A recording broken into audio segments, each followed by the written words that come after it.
Bueno, vamos a meternos de lleno en un texto que es potentísimo.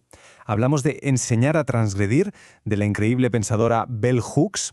Y ojo, lo que nos planteo aquí no es para nada un simple método pedagógico. ¿Qué va?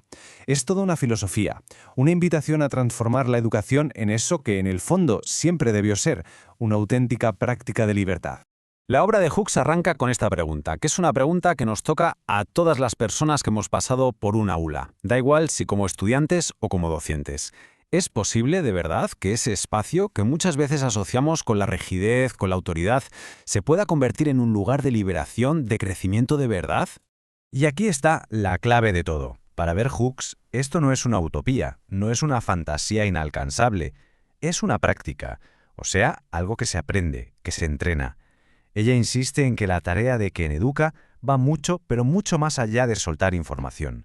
Se trata de implicarse de verdad en el desarrollo intelectual y también espiritual de las personas con las que se está aprendiendo. Claro, para poder construir este modelo nuevo, primero hay que entender contra qué luchamos.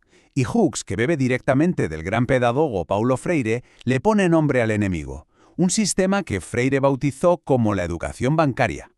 A ver, esto nos suena de algo, ¿verdad? Es el modelo de siempre, es en el que el saber es como una mercancía que se transfiere, y ya está, de forma pasiva. El alumnado es visto como un mero contenedor, y se le exige memorizar y repetir, y su única función es, venga, a acumular datos para luego devolverlos en un examen. Es un sistema, dice Hooks, que está diseñado para adormecer la conciencia crítica, no para despertarla. Fijaos bien en el contraste que se plantea aquí. A la izquierda, el producto de este sistema bancario, una persona pasiva, conformista, y a la derecha la visión de Hooks, una persona activa, que cuestiona, que no se limita a consumir conocimiento, sino que participa en su creación. La diferencia fundamental, es la que va de la obediencia ciega a tener un pensamiento propio y autónomo. Así que, frente a ese modelo de llenar jarras vacías, la propuesta de Bell Hooks es literalmente todo lo contrario. No se trata de acumular, se trata de encender una llama. Y es que esta metáfora es brillante, lo clava. La verdadera educación no va de depositar datos muertos en una mente, para nada. Consiste en despertar la curiosidad, en avivar ese deseo de saber, la pasión por entender el mundo que nos rodea. Es un proceso que enciende algo dentro de cada persona, como un motor interno. Y en el corazón de esa llama encontramos un concepto que es fundamental, la praxis. Y esto es vital, no basta solo con pensar y tampoco basta solo con actuar. La educación liberadora necesita las dos cosas, en un ciclo que se retroalimenta sin parar. Reflexionamos sobre lo que vivimos para entenderlo y luego actuamos en el mundo para transformarlo. Y esa acción, claro, nos da nuevas experiencias sobre las que volver a reflexionar. Teoría y vida unidas para siempre. Venga, pues pasemos a ver cuál es la herramienta principal para poner en marcha esa praxis. Si la educación es la práctica de la libertad, el pensamiento crítico es, sin duda, el motor que hace que todo funcione. Este punto es crucial. Pensar no es algo que nos pasa sin más, no es un estado pasivo, no. Es una acción deliberada, es un trabajo. Es el esfuerzo consciente de cuestionar, de conectar ideas, de analizar la realidad. Es, en definitiva, recuperar esa curiosidad radical con la que nacemos y que a menudo el sistema tradicional se encarga de arrebatarnos. Entonces, ¿cómo es este pensamiento en la práctica? Pues a ver, primero es atreverse a hacer las preguntas más básicas sobre todo, absolutamente todo lo que nos rodea. Segundo, requiere lo que Hooks llama una apertura radical, esa humildad de aceptar que no lo sabemos todo. Tercero, implica usar activamente la imaginación para intentar ver el mundo con otros ojos. Y cuarto, y esto es indispensable, conectar siempre las ideas con la vida real, con la experiencia personal y también con la colectiva. Así que el punto clave es que pensar críticamente no es una tarea en solitario. ¿Qué va? Es un diálogo. Es casi como un baile colectivo.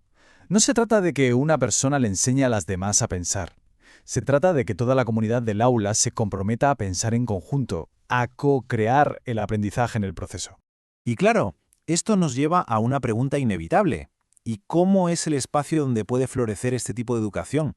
Hooks no habla de un aula tradicional, habla de crear una comunidad de aprendizaje. En un espacio así, cada voz cuenta. La experiencia personal es una fuente de conocimiento tan válida como un libro de texto.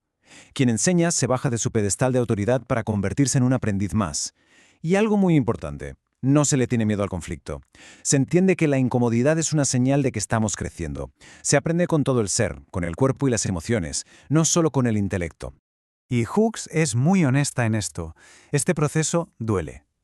Claro, cuando empezamos a pensar críticamente sobre las estructuras de poder, como la raza, la clase o el género, de repente podemos ver nuestro propio entorno, nuestra familia, de una forma muy distinta.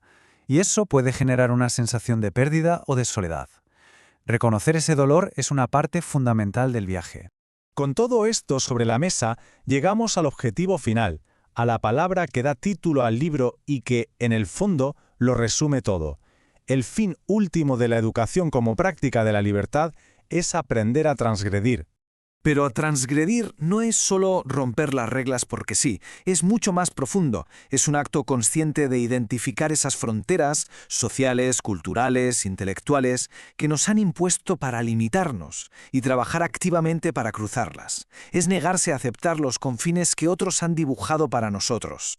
En última instancia, se trata de esto, de derribar los muros de nuestra imaginación. Porque, como nos recuerda Hooks, aquello que no podemos ni siquiera llegar a imaginar, jamás podremos construirlo. La educación debe darnos herramientas no solo para entender el mundo tal como es, sino para atrevernos a imaginar todos los mundos que podrían ser.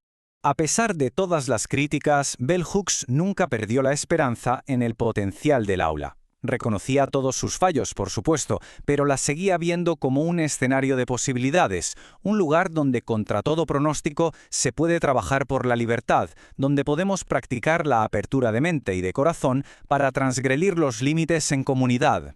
Y esa es precisamente la invitación que nos deja su obra, un desafío a pensar no solo en la escuela, sino en nuestro aprendizaje constante, en nuestra vida.